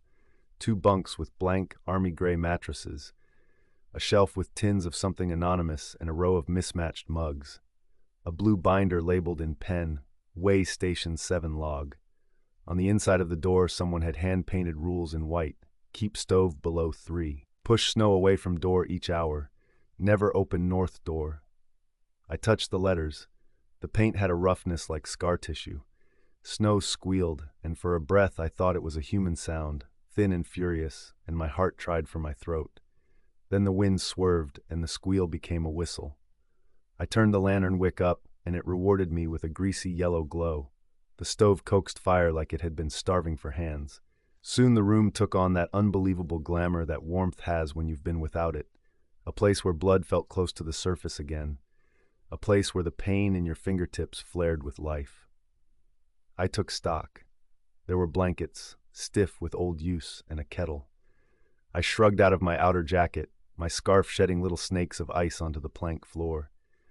The silence between gusts rang in my ears. That was when I realized. The other bunk had a depression in its center, the fabric wrinkled and dark like someone had been lying there not long ago. I wasn't alone seeking shelter from the blizzard. Hello? My voice sounded far away, caught in the lantern glass, and bounced back at me. The room offered me the click of the stove expanding. I listened longer, long enough that the wind's rhythm settled into something like thought. Long enough to hear a soft, intermittent tapping from somewhere beyond the north wall. Hello? I said again, because saying nothing felt like permission to the storm to speak for me. No answer. I filled the kettle and set it on. Because that's what you do, because heat and the idea of tea are spells. The hiss of water, growing impatient, was company. I found a box of biscuits sealed with a stubborn strip of tape and chewed one until the cardboard softened into sugar. The logbook lay on the table. My fingers left sweaty prints on its blue cover. Inside, the pages were ruled and dated. Names marched down, tidy block letters and wild, panicked scrawls. Some had been here for an hour, some for a night. One entry from 3 winters ago read, "I left when the wind started talking through the pipe." My breath fogged the page. On the last line, the date space was empty. The name line, too. I thought of a hand poised there, pen hovering, and no ink coming. I wrote my name because it felt like staking a flag. The letters were crooked, the nib scratched and sounded too loud. Behind me, something sighed. I turned so fast the chair legs grated the floor. The bunk with the depression was empty. Of course it was empty. The blankets there lay with a shape like the negative of a human, shoulders, the gentle valley where torso becomes legs, imprinted long enough that the fibers remembered, not long enough that the heat had stayed. Anyone here? I tried the door to the right of the stove, a dark seam I hadn't noticed. It opened on a closet of shovels and a snow-stiff parka that smelled of mouse. A second door behind it, narrower, with iron straps. I touched it and yanked my hand back. The wood was so cold it burned. Stenciled in black on that one, north. I stepped away. Rule 3, I thought. Never open north door. Tea steamed. I poured into a mug and wrapped my hands around it, anchored by the familiar pain of heat. The phone in my pocket had no bars, of course, but the battery icon still glowed with faint hope. I set it on the table and pretended the presence of a rectangular light mattered. As I sat, the air in the room seemed to pull. A subtle change. A pressure you'd only notice if you'd just been outside. If your body remembered the weight of wind and the suck of vacuum under a roof when the storm leans in. The lantern wick fluttered without a draft. The chain by the door shivered. There came a soft creak from the bunk behind me, as though someone had just shifted their weight to sit up. I turned, slow, trying not to spook it or myself. The blankets were disturbed again, their rumples different, as if hands had clenched them. A darker shadow lay where a hip would be. A depression deepened just a fraction as I watched. It happens sometimes, I told myself. Fabrics relax, heat moves, the body expects a presence so thoroughly it makes one. I set a second mug on the table without thinking, poured tea, watched the twin plumes of steam coil emerge until the room smelled like old leaves and metal. It felt polite. It felt wrong. Tap, tap, tap. The tapping through the north wall had a new pattern, more deliberate, like knuckles counting toward a number and never quite reaching it. The stove exhaled. A draft brushed my ankle, as precise as fingers. "Okay," I said too loudly. "I'm not going to open that door. So if you're someone and you need help, you need to come around to the other side." Silence absorbed that. The far corner seemed a shade darker than it had a minute ago. When the kettle settled, I could hear the faintest sound under everything else. Breathing. Too slow to be my own. I stood, took the lantern, and walked it toward the corner. The light dragged with it a tide of shadows, and something in that tide tried to move counter to it. I stopped. "Don't," I said, and had no idea to whom. The corner held only broom bristles and a spider web glazed with frost. I reached a finger toward the web. The ice pattern was a perfect crystalline map of its threads, an impossible lace that would shiver itself to powder if I touched it. In the lantern light, the frost traced a neat oval at the center like an eye. I put the lantern back on its nail. The second mug's steam had thinned. The liquid inside had skinned over, heat stolen faster than the air should manage. My own mug still made the same lazy curls. Something had drunk the warmth out of one and not the other. "I see you," I lied, because a lie can be a line in the floor, a whip of wind through snow against the roof. The whole station groaned low in its bones. Above, in the crawl space between ceiling and roof, something scuttled with a sound like nails on wood. It crossed the ceiling in a diagonal, paused over the bunk, then retreated. Bits of powder sifted down through a crack and melted when they touched the lantern glass with genteel sighs. I don't remember deciding to check the attic. I remember the trapdoor, a square in the ceiling with a ring, being exactly where my hand expected it to be. I hauled a chair under it, climbed, fingers numbing again on iron. The ring rang faintly as I pulled. Something on the other side of the square pulled back. Not hard, not even as strong as my snatch, but it was a grip. The trapdoor lifted an inch, the room exhaled, and then the weight above pressed it down again like a hand returning a lid. Something laughed, a whisper in the pipe, not amused but delighted to have found me at last. I climbed down. The lantern's flame had shrunk, wick drowning in its own melt. The shadows seemed tired of keeping to their corners. My phone on the table vibrated. I lunged for it, hope a sudden painful thing in my chest. No bars, but the emergency alert had nudged it awake. The screen lit my face. For an instant, I saw my reflection in the black zeros, haloed by frost. And then I saw a second reflection behind mine. Shoulders, head, a shape bent over my shoulder like someone reading over me. The skin of that face was rime. Pores clogged with ice, stubble turned to spikes, eyes two flat discs of nothing from which flakes spiraled up and away. I spun and there was no one. The closest blanket whispered again, some subtle readjustment of weight that left a crease deepening like a smile. I backed toward the stove, hand finding the iron poker. I lifted it, and the end was red for a heartbeat before the station's hungry air stripped it back to black. There is a point at which fear decides it is not prey anymore. I felt that point cross some invisible line in me. "Whatever you are," I said, and my voice steadied, "you have a rule too. You needed the north door, or the attic. You need an opening." The tapping on the north wall became impatient, more insistence than plea. The frost on the window above the sink had grown fingers, ferns reaching toward the seam of the frame. The logbook's last page lifted in a wind that did not exist and flipped over. Under my name, the next line had been filled. Same ink, same hand. My name. The letters were more precise, too neat, as though someone had taken more time. The time it takes to draw a trap. I did something reckless and stupid. Part of me knew it was stupid as my hand reached for the iron-banded plank of the north door. The rest of me knew it was necessary. I set my palm flat and felt the cold story of the wood's life rush into my bones. The tapping stopped, as if an ear pressed close on the other side had heard my skin. I lifted the bar. Wind did not explode into the station. Darkness did. Not the absence of light, but a positive, furry dark that slid between my fingers and up my sleeves and under my eyelids. It smelled of extinguished candles and the moment your breath freezes in your throat. It pushed past me, slow and patient and curious, toward the bunk with the polite depression. The blankets rose, not in a shape a person makes, but in a negative of heat, an absence that made the eye invent edges. The shape turned toward me. I felt the pull of it on my ribs, as if my breath were a string and it had a gentle hand on the other end. "Don't." It came out small. I had the poker. It felt like a child's sword. The thing that had come through the north door, the thing the rules were written for, wore a face because I needed it to. It borrowed mine from the phone and made me gaunt with cold. It borrowed my posture from the logbook and stood a little too straight. It borrowed my voice from every time I had spoken to it and layered the syllables until the tone was exactly, perfectly wrong. "Help me," it said, and the plea was a braid of my earlier hellos. I lifted the poker again. The lantern flame did something I'd never seen fire do. It curled toward the thing like a plant seeking the sun. Heat slid across the floorboards in a visible fog, and the room went an inch dimmer. I could have run. There was the normal door, not the north one, the good door, the door with a simple chain. But to run into that would be to give the storm what it wanted. And what did it want? To hollow me and wear me like a coat until it could go walking.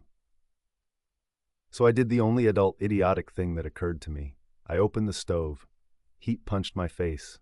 The iron screamed high and thin. The room lurched toward it, mugs and air and tea steam flinging themselves like offerings. The thing flinched just a little, just enough to wrinkle my borrowed forehead. "Mine," it said, an ice branch creaking, and reached. I grabbed the kettle. Boiling water veers toward cruelty. It wants to complete itself. I flung it in an arc that caught my own face in a hot ghost, but caught the thing more. Where the stream intersected the cold core of it, the water shattered, hung as droplets rhymed in midair, and fell as hard glitter. The thing staggered, and the blankets collapsed, and I saw for a fraction of a second that there was nothing at the center, only a hunger in a shape. I seized the logbook and hurled it into the stove. Paper flared. Names burned. Mine last. The thing hissed. Steam, anger, I don't know, and the voice that pretended to be mine tore itself in half and fell between notes. I seized the iron-banded north door and slammed it. The bar dropped with a sound like a judge finishing a sentence. The room took a single, enormous breath. My knees went out from under me. After a time measured by the tick of cooling metal, I stood back up. The second mug was cracked in a neat circle, as though lips with teeth had bitten it. The frost on the window had withdrawn like water sucked down a drain. The depression in the bunk eased as a body might when pain is removed. The wind still raked the roof. The trapdoor above my head thrummed until its rings sang, but the breathing that was not mine had gone. Dawn came late and ugly. Gray leaked into the edges of the world until the lantern looked foolish. I chanced the normal door and found the outside drifted but survivable. The storm had spent itself. Needle snow shivered sideways in a tired way. My car was a smooth hill. The road may as well have been a rumor. I shoveled the door clear because the rules said to. I closed the stove damper, gathered the blankets, and straightened the bunk because it felt like I should. When I looked at the logbook's place on the table, there was only a smear of ash and a neat rectangle where it had been warm enough to keep the frost off. I stepped outside. The air squeezed my lungs. It was almost beautiful. The station's north wall was a single face of ice, clear enough in places that the interior wood showed through like a creature trapped in amber. There were no prints near the north door. At my feet, however, two tracks diverged, mine, deep and clumsy and human, and another set that were not prints at all, but paths where the snow had sublimated into a slight, glassy glaze, as if something cold beyond use had swept by. I kicked snow over those paths until they were part of the drift again. I told myself that was superstition, and then did the same to my own prints for fairness. Halfway to the buried car, I heard my voice behind me say, conversational and exact, don't forget the chain. I didn't look back. I told myself that was bravery, not fear. At the car, I dug until I found a door, and then thought better of getting inside a coffin I'd made myself. I turned and stared at the way station. Smoke, just barely, threaded from the pipe. The rules on the inside of the door would be waiting for the next person. I wanted to add a fourth in paint. If you pour 2 mugs, drink from both. I went back and looped the chain through the hasp, fingers clumsy. As I did, a flake landed on my glove, flat and perfect, a tiny star with 6 arms. It did not melt. It darkened as if it drank my heat, then crumbled to nothing, and for a second I saw it as a mouth. Sorry, I said to the room and to whatever it held or kept out, but I'm leaving now. You keep what you keep. I stepped into the white world, and because the road no longer existed, I made my own. The storm let me go, which is not the same as saying it did not keep a hand on my back, guiding me, reminding me how easy it would be to turn me around. When I reached a plowed line hours later and flagged down a truck inches from disaster, the driver leaned out and shouted over the engine, "You're lucky. Nobody's out here today." His teeth flashed in a beard full of snow. I wasn't alone, I said, and my voice fogged and twisted in the cold. At the station, someone else. "Way Station 7? He shouted. "No one uses that old thing. Was boarded up last fall." He clapped my shoulder and the heat of his glove made my skin flinch. He kept up a stream of talk as he drove, the warmth of the cab unspooling the ache in my hands. I watched the mirror. For a mile or two, I thought I saw a shape moving along the shoulder behind us, a soft thinning of the snowfall where it walked. When we turned a bend, it vanished. The truck's heater breathed. The driver hummed off-key. I touched my phone in my pocket. Its screen was dead. Later, after hot coffee in a station full of people and noise and metal shelves piled with gum that no storm could touch, I went to the bathroom and washed the salt from my cheeks. In the mirror over the sink, I saw my face, wind-burned and human. Behind me, for an instant so brief it could have been a flinch of light, a second reflection moved with me, but a fraction out of time, mouth opening half a beat after mine, eyes rhymed with a memory of frost. I blinked. It was gone. The air vents hummed evenly, not speaking at all. I dried my hands and left them there under the hot air longer than necessary, as though I could bake something out of my bones. When I went back into the store, every time the front door opened and the cold reached in, I raised my head to listen. "Do you hear that?" I asked the clerk. "Hear what?" "Nothing," I said, and kept my eyes off the drinks cooler, whose glass had started to flower with ferns. I took the night shift because I needed the money, and because I thought I liked quiet places. A city park after closing is quiet, the way a held breath is quiet, tensed, waiting for the exhale. The conservatory sat in the middle like a stranded moon, its glass domes brimming with reflections of streetlights and a thin ribbon of cloud.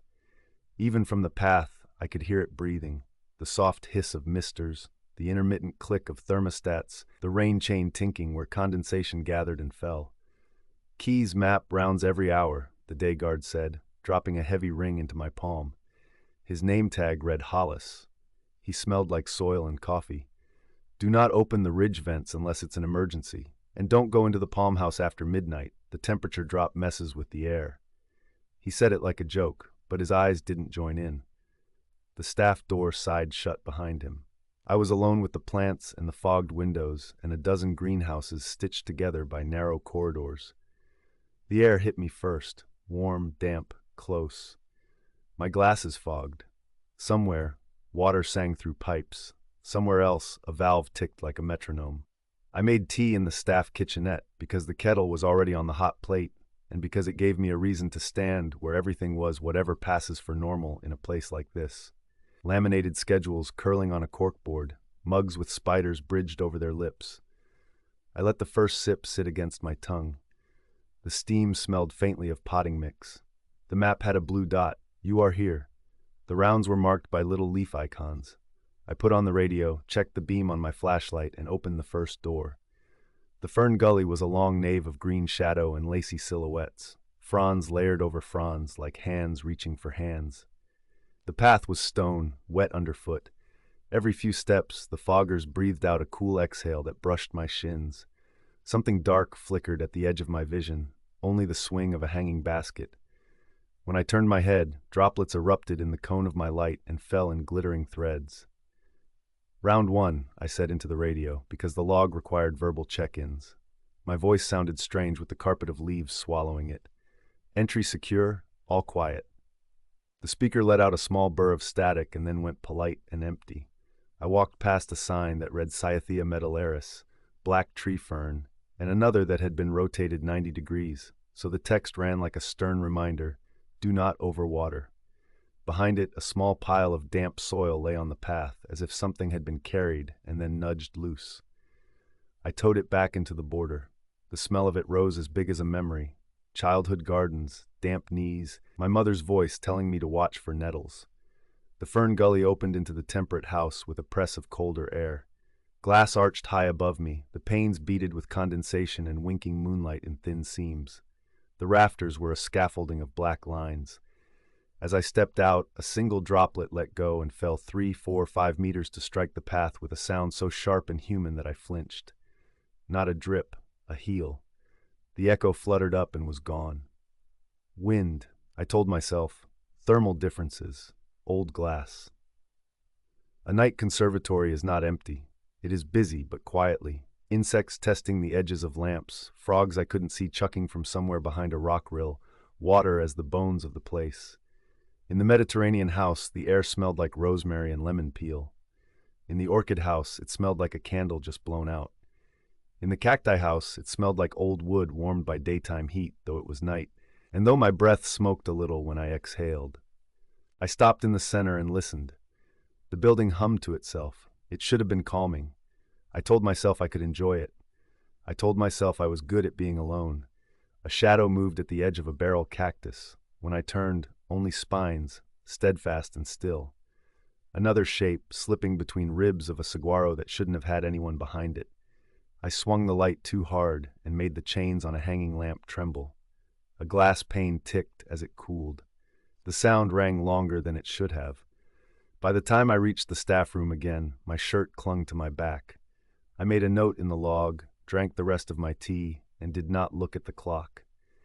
Round 2. I said into the radio, but my thumb had pressed the talk button just a sliver too soon. I heard my own voice come back to me, half swallowed by its own echo, as if someone were standing one room over trying to say what I just said. 2. I lifted my thumb and the radio went to static and then to sleep. When I opened the door to the palm house, the humidity hit me like bath water. Palms arched up and up under a dome that seemed to collect every sound in the city and hold it taut. The path spiraled around a central planting bed where a strangler fig had its arms wrapped around the corpse of a dead host. Its aerial roots reached down like 1,000 ropes cut to different lengths. A sign added a Latin name. Another, laminated and clipped to the steel balustrade, read in placid font, "Please stay on marked paths." My shoes squeaked. The sound slid away from me and came back as if someone else had stepped where I had just stepped. A frond touched the back of my neck, light as a breath. I jerked and, in jerking, imagined I felt the thing retract, courteous and quick. My heart thumped against the humidity until my ribs felt steamed. A trail of wet soil crossed the tiles. A dark ribbon, like someone with muddy feet, had walked and only barely lifted each step. It went from the hose bib past a little sign about night watering protocols and melted into the central bed where the fig's roots braided into the dark. I aimed my light and saw the gleam of a nozzle tucked into a coil, and this must have been a trick of shadows, the curve of a rubber glove half buried near the border. I was already bending to pick it up when I saw the cuff. It was caught on a thorn, no, a stippled rootlet. The edge of it was embedded in the dirt, and there were hairs on it, as if it had been worn and then shed like a skin. I didn't touch it. "Okay," I said, out loud, because saying okay sometimes makes things okay. "Okay, okay." A low hum started, not the constant one, not the pump and thermostat chorus, but a new pitch that vibrated in my teeth. It came from the walls, from the floor, from the mouth of the building itself. I looked up at the ridge vents, black knives against the moon. The temperature dropped so gently that I felt it only in my wrists, the place where damp air turns to gooseflesh first. "Round 2 complete," I said into the radio. Nothing answered. Then faint, a voice that was not a voice, on a quiet breath of feedback. "Stay on. Paths." I almost laughed. Of course the radio would catch fridge noise, valve noise, elevator cables a block away, whatever. This was a city. Noise found its way in. Noise made words in engine rattle. Even so, I found myself stepping exactly where the little metal discs with footprints told me to step. On the second spiral, the path took me to a catwalk above the canopy. The view should have been lovely. A jungle under glass, the city blinking at its edges. I saw the staggered planes of the conservatory's other houses, like a tessellation of hearts. Down below, something moved as a unit, like a school of fish, leaves and shadows tilting in the same direction. It made no sound I could name. The humming grew louder. Then something was around my boot. Not tight, not harsh, just there. A tendril as thick as a rope, slick with moisture and stippled with tiny root hairs, stroked the toe of my shoe as if tasting it. A small, frantic part of me tried to rationalize. It's a cable. It's an irrigation line. It's a trick of light. I moved, and it moved with me, a guileless interest. I yanked my foot up too fast and left half my soul behind on a notch of metal. I fell to one knee. Pain shot bright as a match along my shin. The rope brushed my ankle. This time it did feel like a touch. Curious, then insistent.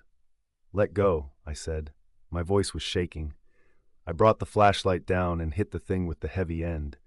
The tendril recoiled, not away from the impact, but away from the light itself, as if brightness had weight and it was trying to slip under it. It slid back into the mass, vanishing as if it had never been distinct from it at all. The humming paused, then deepened, then returned to its previous note. I stood there breathing like I had run. The metal tasted metallic in my mouth, that electric tang you get from pennies on your tongue. When I went down, I stepped in something softer than soil. The path here was edged with a low border of what I had thought was mulch. My heel sank, and as I jerked it free, the texture registered. Not wood chip, not bark, the rounded, knobbled give of old bone under soft matter. I brought the light close before my sense could stop my hand. The dark shapes weren't just irregularities. They had a pattern, loops and levels, curves that knew how to make a rib, the serration of a jaw's hinge. All of it softened with time and clothed in a moss I suddenly didn't think was moss. There were labels down there, thin metal stakes tucked low. A few had lost their names. One had a handwritten tag under the genus label, Donner Substrate, Composite. Another said, Nutrient Amendment, Do Not Disturb. I straightened slowly. The humming moved through my bones and settled somewhere behind my heart like a cold hand. And then it said my name. Not from the radio, not from the corridor, from the vents, from the foggers, from the oily, shining leaves. It said my name in the way a kettle says a vowel when it's almost boiling. It said it again, more coherent, my nickname. The syllables were close to right, but there was a lag on the S, a thin hollowness on the K. It sounded like someone teaching themselves a word by pressing their mouth against a pipe and guessing how lips worked. I remembered Hollis's eyes.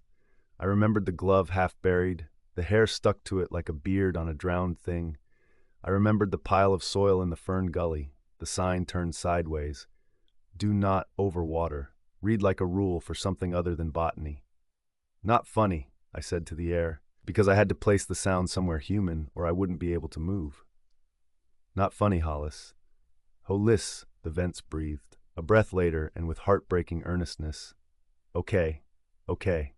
I ran. I knew where the control room was from my onboarding. Every house had an access door, somewhere that looked like a blank bit of wall but swung in if you knew the push point. I slipped on the damp tiles once, twice. The side of my shoe bit into my skin, where the tendril had kissed me. The radio scratched with fragments. Stay on paths. Do not disturb. Okay. The control room was a narrow chamber with a wall of panels and a computer old enough to be called a terminal without irony. The air here was colder. Pipes went up and down and through. Every dial hummed at its own pitch. Together, they made a chord. I slammed the door and leaned against it, but I knew doors meant little when the walls themselves were lungs. On the panel, laminated instructions glossed red tags and black switches. Ridge vents, emergency use only. Misters, on-off. Circulation pumps, auto. A small bottle of ethanol sat by the lint tray for the dryers. Plant sanitation, a label insisted. My fingers left fog on the acrylic covers. The humming came into the room, through metal, through screw heads. I swallowed and tasted leaf. Somewhere behind the wall, something touched the pipes and set an echo going like a breath through a flute.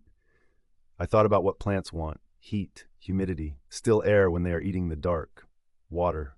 I thought about what had pulled the tendril back: light and, more than that, the sudden lack of warm, wet. My hand found the main for the ridge vents. Do not. I found the misters. I found the circulation pumps. It felt, in a foolish way, like surgery, like I was about to stop a heart to save whatever it was that had not yet been eaten. Don't, my name breathed right behind my ear from no single direction. Close. The door handle flexed under something soft. I snapped the misters off. The hiss died as if someone cut a rope. The humming rose, alarmed. I threw the vents to manual and cranked the wheel. Far above, metal teeth ground open. Air fell like cold water. The first slap of it against my wet face made me gasp. The breath I pulled in was iron and city and November. The thing in the walls, call it a plant, call it the house, made a sound like a storm through grass. Leaves shook. The tendril under the door vanished, whisked away so fast I felt a pressure change. The voices on the radio unraveled back into noise. The hum wavered and then settled at a different pitch, lower, angrier. Okay, I said, because I had to say something that was mine. I killed the circulation pumps. The sudden stillness was violent. My own pulse went loud enough to fill the room, and I realized that was what it had followed best. Beating, rhythmic, reliable. The building seemed to shrink. The glass above me creaked and shed its beads in a multiverse of small taps. Cold fog eased into the warm rooms and made the night into a pale ghost visible to the naked eye. I stood with my palms pressed to the panel, feeling the hum drop and drop until it was only the sound of the city again, coming back like a tide. I waited, 10 seconds, 30, a minute, because that was the rule for panic. Let it have 60 seconds, then make a choice. My hands hurt from how hard I was clenching. I opened the door. The palm house looked like the end of a summer storm when a front has come through and wrestled the heat to the ground. Leaves shivered. The air steamed. The fronds that had pressed near the catwalk hung limp as a shawl on a peg. The line of wet soil across the tiles had begun to rim with frost. The glove by the thorn no longer looked like a glove. It looked like something that had always been part of the bed. Like a shedding. Round 2 complete, I said, and startled myself with how hoarse I sounded. Emergency venting activated due to. I couldn't find a word for that. Didn't mean you would laugh at me if I said it. I walked to the staff door and locked it behind me. I turned off the radio. I sat in the kitchenette and wrapped both hands around a mug I had not filled, because making noise seemed like a dare. When the kettle flicked itself off, I nearly screamed. Dawn tugged at the glass hours later, thin and winter pink. The vents cycled closed with the automatic schedule. The hum resumed, smaller, like an apology you make while planning not to change. I signed the log. Under the column for incidents, I wrote, condensation fault, vented to equalize. Hollis came in whistling. He stopped when he saw me, and then, as if he had been expecting something that wasn't me, smiled so wide his eyes went cold around the edges. He put his hand on the log and slid it to himself. "Quiet night?" he asked. His voice had a burr in it. Steam whistle, pipe breath. "Long," I said. I held out the keys. My hand shook. The little metal tags clattered like teeth. He took them without looking and turned toward the palm house, and for an instant the light through the glass cut his shadow into roots. I walked out into the park. The city was waking. People ran with their breath spinning white behind them. Somewhere a siren pulled taut. I stood in that ordinary noise until my ears remembered that ordinary existed. That night at home, when the radiators ticked and the pipes made their old winter complaints, I fell asleep on the couch in front of the television's black square. I woke to the hush of my apartment as something I didn't own came on. A hiss, then a voice. No, an imitation of a voice, threading out of the bathroom vent with patient precision. "Okay," it said in a whisper shaped by metal and dust. Then my name, on a breath that smelled of wet earth. I lay very still. Beneath the cuff of my jeans, under the raw rub the catwalk had made on my ankle, a prickle intensified and then softened, like a root hair finding exactly the seam it wanted to travel. The city breathed. The pipes clicked. The night held itself as full as a greenhouse, waiting for someone to exhale.